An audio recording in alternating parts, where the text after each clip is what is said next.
বিশ্বের ঘটে যাওয়া সব ঘটনা নিয়ে নাগরিক সারা বিশ্ব সংবাদে স্বাগত। আপনাদের সঙ্গে আছি আমি আনোয়ার হোসেন। ইসরায়েলি বাহিনীর হাতে আটক হওয়ার পর সুইডিশ পরিবেশ কর্মী গ্রেটা থুনবার্গের উপর ভয়াবহ নির্যাতন চালিয়ে যাচ্ছে ইসরায়েলি বাহিনী। গাজামুখী ত্রাণবাহী সমুদ ফ্লোটিলায় তার সহযাত্রীরা এই অভিযোগ করেছেন। ইসরায়েলি পতাকায় চুমু দিতেও বাধ্য করা হয়েছে বলে জানান তারা। বিস্তারিত জানাচ্ছেন শাশ্বতী সরকার। জুনে ম্যাডলিন জাহাজে করে গাজায় মানবিক সহায়তা দিতে রওনা হয়েছিলেন সুইডিশ পরিবেশ কর্মী গ্রেটা থুনবার্গ। গাজার কাছাকাছি পৌঁছানোর পরই জাহাজটি আটক করে ইসরায়েল বাহিনী। থামাতে পারেনি গ্রেটাকে। গ্লোবাল সুমুদ ফ্লোটিলায় ত্রাণ নিয়ে ফের পাড়ি জমান এই সাহসী নারী আবারও বন্দী হন ইসরায়েলি বাহিনীর কাছে। ইসরায়েলের কারাগারে তার সাথে দুর্ব্যবহার ও শারীরিক নির্যাতনের অভিযোগ করেছেন তার সহযাত্রীরা। ইসরায়েলের হাত থেকে মুক্ত হয়ে ফেরার পর ফ্লোটিলায় অংশ নেওয়া আন্তর্জাতিক অধিকার কর্মীরা গ্রেটার সাথে করা ভয়ঙ্কর আচরণের কথা জানান। ফ্লোটিলা থেকে আটককৃতদের মধ্যে 137 জনকে শনিবার তুরস্কের ইস্তানবুলে ফেরত পাঠানো হয়েছে। তুর্কি সাংবাদিক এরসিন সেলিক বলেন, গ্রেটাকে মাটির উপর দিয়ে টেনে হিঁচড়ে নিয়ে গেছে এবং ইসরায়েলি পতাকায় চুমু খেতে বাধ্য করেছে। মালয়েশিয়ার অধিকার কর্মী হাজওয়ানি হেলমি ও যুক্তরাষ্ট্রের উইন্ডফিল্ড জানান, ধাক্কা দিয়ে জোর করে ইসরায়েলি পতাকা মুড়িয়ে দেওয়া হয় গ্রেটার গায়ে। শাশ্বতী সরকার, নাগরিক। গাজায় ফের ইসরায়েলি বিমান হামলায় নিহত অন্তত 70 জন। ট্রাম্পের যুদ্ধবিরতির আহ্বান উপেক্ষা করে ইসরায়েলের টানা আগ্রাসনের ক্ষোভে জানাচ্ছে হামাস। এই পরিস্থিতিতে সোমবার কায়রোতে শান্তি আলোচনায় বসছে দুই পক্ষ। মার্কিন প্রেসিডেন্ট ডোনাল্ড ট্রাম্পের আহ্বান উপেক্ষা করে গাজায় ফের ভয়াবহ হামলা চালাচ্ছে ইসরায়েল। একদিনে চালিয়েছে 93টি বিমান হামলা। শুধু গাজা সিটিতেই প্রাণ হারিয়েছেন অন্তত 47 জন। গাজার জরুরি পরিষেবা বিভাগের তথ্য অনুযায়ী নিহতদের মধ্যে 2 মাস বয়সী নবজাতক সহ 7 জন শিশু রয়েছে। অন্যদিকে নিজ মালিকানাধীন সামাজিক যোগাযোগ মাধ্যম ট্রুথ সোশ্যালে একাধিক পোস্টে ট্রাম্প লিখেন, তিনি দেরি মেনে নেবেন না এবং এমন কোনো ফলাফলও নয় যেখানে গাজা আবার হুমকি হয়ে দাঁড়াবে। একই দিনে অন্য একটি পোস্টে তিনি জানান, ইসরায়েল প্রাথমিকভাবে সেনা প্রত্যাহারে রাজি হয়েছে এবং হামাসকে তা জানানো হয়েছে। হামাস নিশ্চিত করলে যুদ্ধবিরতি তাৎক্ষণিকভাবে কার্যকর হবে, এমনটাই জানিয়েছেন ট্রাম্প। তবে হামাস বলছে ইসরায়েল মিথ্যা দাবি করছে যে তারা বেসামরিক নাগরিকদের উপর হামলা কমিয়েছে, বরং বাস্তবে হামলা আরও বেড়েছে। হামাস অভিযোগ করেছে নেতানিয়াহুর সরকার যুদ্ধাপরাধে লিপ্ত এবং তারা শান্তির দাবি শুধুই একটি নাটক। এদিকে মিশর ঘোষণা দিয়েছে সোমবার কায়রোতে ইসরায়েল ও হামাস প্রতিনিধিদের বৈঠক বসবে।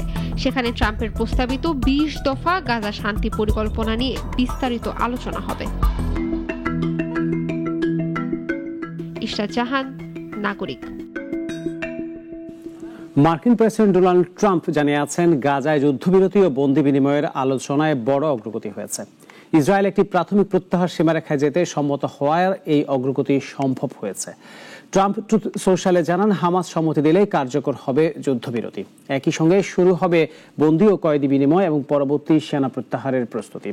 এর আগে হামাসও নিশ্চিত করে যে ইসরায়েল তাদের কাছে পাঠানো প্রাথমিক প্রত্যাহার সীমারেখায় সম্মতি জানিয়েছে। এই বিষয়ে হামাসকে দ্রুত পদক্ষেপ নিতে হুঁশিয়ারি ট্রাম্পের। জর্জিয়ায় ইউরোপীয় ইউনিয়নে যোগদানের ইস্যু ও নির্বাচনী কারচুপির অভিযোগ ঘিরে তীব্র বিক্ষোভ।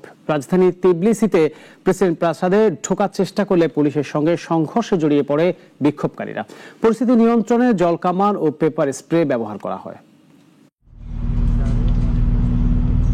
ইউরোপীয় ইউনিয়নে যোগদানের আলোচনায় স্থবিরতা এবং গত বছরের বিতর্কিত নির্বাচনী ফল নিয়ে ক্ষোভের জেরে শত শত মানুষ রাস্তায় নামেন।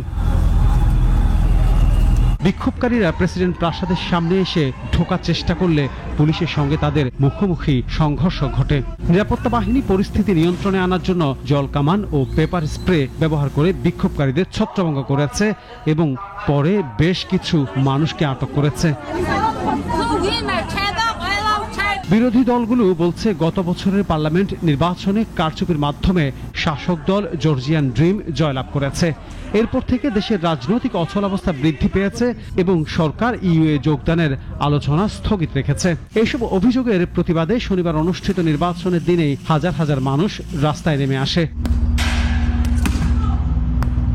সরকার জানিয়েছে রাস্তা অবরোধের মতো বেআইনি কাজে যুক্ত থাকার অভিযোগে শতাধিক বিক্ষোভকারীর বিরুদ্ধে জরিমানা করা হয়েছে এবং আইনশৃঙ্খলা রক্ষাকারী বাহিনী কঠোর অবস্থান নিয়েছে। পাশাপাশি স্বাধীন সংবাদ মাধ্যম বিরোধী নেতাদের দমন নীতি তীব্র হয়েছে এবং অনেককে গ্রেপ্তার করা হয়েছে, যা রাজনৈতিক উত্তেজনা আরও বাড়িয়েছে। ডেস্ক রিপোর্ট, নাগরিক। ভারতের সামরিক ও রাজনৈতিক নেতাদের উস্কানিমূলক বক্তব্যের কড়া জবাব দিয়েছে পাকিস্তান। দেশটির প্রতিরক্ষা মন্ত্রী খাজা আসিফ বলেছেন, এবার ভারতকে তাদের যুদ্ধ বিমানের ধ্বংসাবশেষের নিচেই কবর দেয়া হবে। পাকিস্তানের সেনাবাহিনীও সতর্ক করে জানিয়েছে, নতুন করে সংঘাত বাঁধলে ফল হবে বিপর্যয়কর ধ্বংসযজ্ঞ। রোববার এক প্রতিবেদনে এই তথ্য জানিয়েছে সংবাদ মাধ্যম জিও নিউজ। সম্প্রতি ভারতের সেনা প্রধান উপেন্দ্র দ্বিবেদী ইসলামাবাদকে উদ্দেশ্য করে বলেন, পরের বার ভারত আর সংযম দেখাবে না। পাকিস্তান যদি সন্ত্রাসবাদে পৃষ্ঠপোষকতা চালিয়ে যায় তবে তার অস্তিত্বই হুমকির মুখে পড়বে। ভারতের পশ্চিমবঙ্গ রাজ্যের উত্তরাঞ্চলের টানা ভারী বৃষ্টিতে দার্জিলিংয়ে ভয়াবহ ভূমিধসের ঘটনা ঘটেছে। এতে অন্তত 14 জনের মৃত্যু হয়েছে, আহত ও নিখোঁজ রয়েছেন অনেকে। এতে মৃতের সংখ্যা আরও বাড়তে পারে বলে আশঙ্কা করা হচ্ছে। এছাড়া সড়ক যোগাযোগ বিচ্ছিন্ন হয়ে পড়েছে এবং পর্যটন কেন্দ্রগুলিও বন্ধ করে দেওয়া হয়েছে। ভারী বর্ষণের ফলে পশ্চিমবঙ্গ সিকিমের মধ্যে সড়ক যোগাযোগ বিচ্ছিন্ন হয়ে গেছে। দার্জিলিং শিলিগুড়ি প্রধান সড়কও বন্ধ রয়েছে। এছাড়া জলপাইগুড়ি, শিলিগুড়ি ও কোচবিহারে ভারী বৃষ্টিপাতের জেরে জলাবদ্ধতা দেখা দিয়েছে।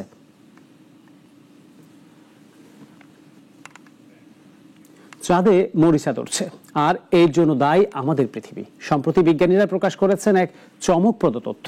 তাদের গবেষণায় দেখা গেছে, পৃথিবী থেকে ছুটে যাওয়া অক্সিজেন কণার প্রভাবে চাঁদের খনিজ লোহা হেমাটাইটে রূপান্তরিত হচ্ছে।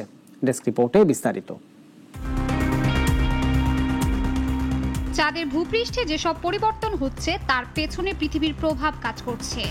এ থেকেই বোঝা যায় চাঁদ শুধু নিজের নয়, পৃথিবীর ভূতাত্ত্বিক ইতিহাস সংরক্ষণ করে, দাবি করেছেন চীনের Macau University of Science and টেকনোলজির গ্রহবিজ্ঞানী জিলিয়াং জিন। বিজ্ঞানীরা ব্যাখ্যা করেছেন, চাঁদ ও পৃথিবী প্রায় সব সময় সূর্য থেকে আসা চার্জযুক্ত কণার স্রোতে ডুবে থাকে।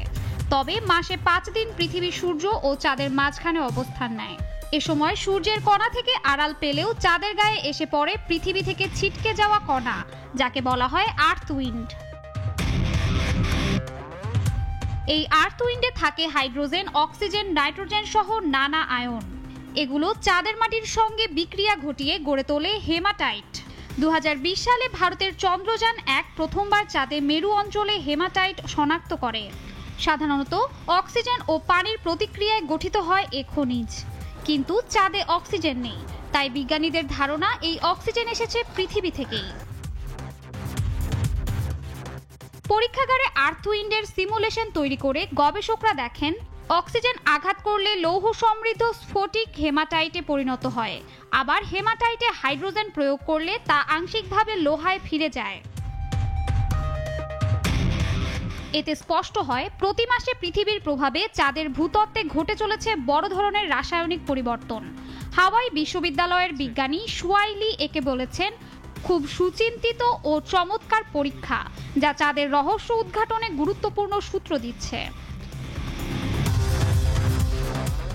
শাশ্বতী সরকার, নাগরিক।